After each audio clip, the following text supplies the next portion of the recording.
Hello everyone! Tara, samahan niyo ako mag-unbox ng packages ko na dumating. Galing po ito sa na-approve na project ko from Donors Choose. So yung website ay donorschoose.org.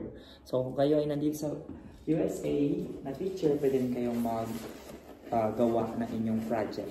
So tara, samahan niyo ako mag-unbox. So itong box ay ito lang yung classroom posters. Yan. Mga visuals, nagdagdag lang ako nito.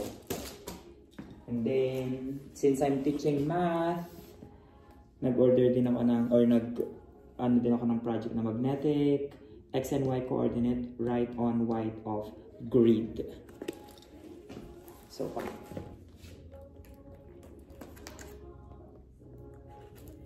ang pinaka-main talaga dito ay ito, mini fridge. So, dahil nga meron akong classroom pet dito, tapos kailangan niya ng live worm. Sinadjust sa akin ng pet shop na ilagay sa fridge yung worm. Ito. So mini fridge. Pwede naman dito yung mga, halimbawa, meron kaming beverages or mga pagkain na pwedeng ilagay sa ref. So meron yan. Meron din ito mga, ano na ulit ito? Yan. Giant magnetic shapes. There. Unbox natin later. Yan. So ito muna, magnet.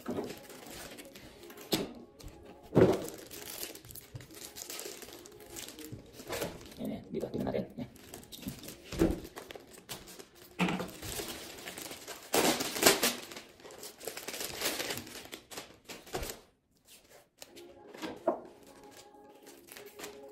There, so magnetic siya.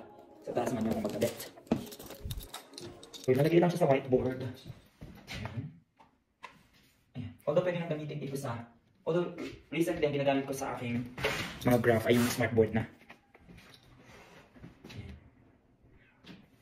Kasi last time, naisip ko mag-order ng ganito or mag-include sa aking project. Kasi last time, nahirapan ako sa mag-drawing. Ayan. There. Yan ang gusto kasi magnetic. Magnetic siya. Yun. Di ba? Ayan. Ayan. So, i-unbox natin. Kailangan kasi ito minsan para ma-visualize ng bata yung shape.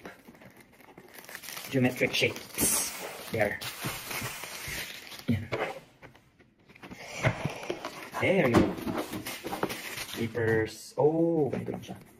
Tapos tatanggalin mo siya. Is it magnetic? Yeah, magnetic siya. So, pwede ulit sila sa aking whiteboard. Kung ano-anong shapes.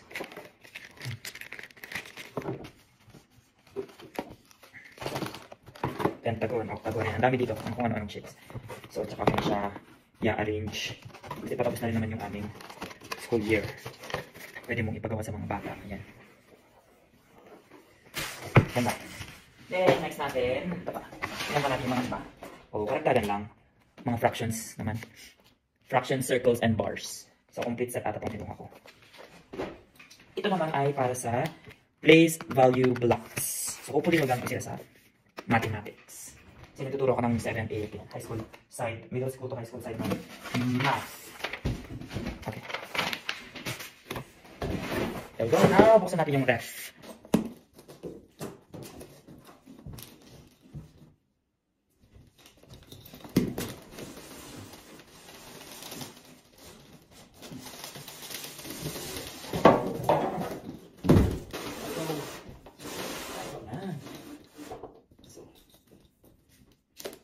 Frigidaire. Ang kanyang brand. Pupost ko dyan sa comment box yung aking referral link para kung gusto nyo lang din gumawa ng inyong project. Just to make sure din na, minsan kasi kailangan approve ng inyong superintendent. There you go. Ano din? Ano ba? Look at this.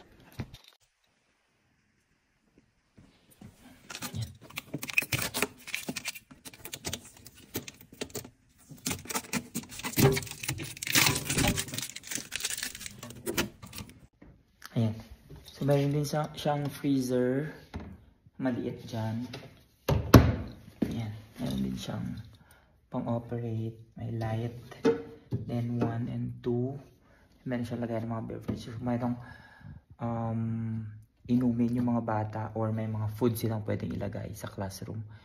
Then pwede, di ba? Meron kaming mini fridge sa aming classroom. Thank you, Donors Choose. Thank you sa pagsama sa akin sa pag-unbox. Ang gagawin ko na lang ay titinan ko kung saan dito sa classroom ko mas magandang ilagay yon. Itong mini fridge na